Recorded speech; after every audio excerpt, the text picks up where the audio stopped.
The Professional Learning Journey, PLJ, has been developed to help guide schools through the structural and professional learning aspects of preparing for the new curriculum. It helps you find your way through the different models for professional learning and plan your own school's journey. The Professional Learning Journey takes account of all these models and approaches with the following at its core: schools as learning organisations, the national approach to professional learning, the upcoming cross-regional support programme.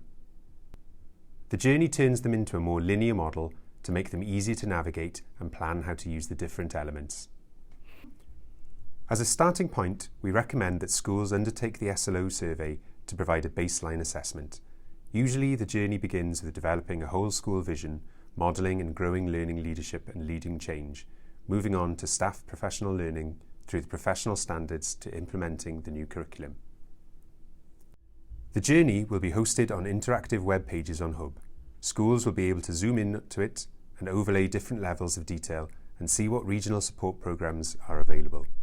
Free resources in the form of Hub playlists and discrete resources are being produced by over 20 schools across Wales. In 2020, they will focus on school vision, leadership of change, staff professional learning.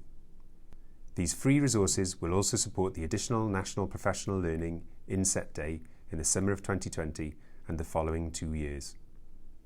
Schools will be informed about the resources available between February and April 2020, with the completed resources being available for use during the summer term 2020. The regional support programme will commence in the spring term, focusing on provision for senior leaders. Middle leaders and teacher support programmes will follow later on in the spring term. Meanwhile, please check the DISC newsletter for news about the exemplar playlists over the coming months.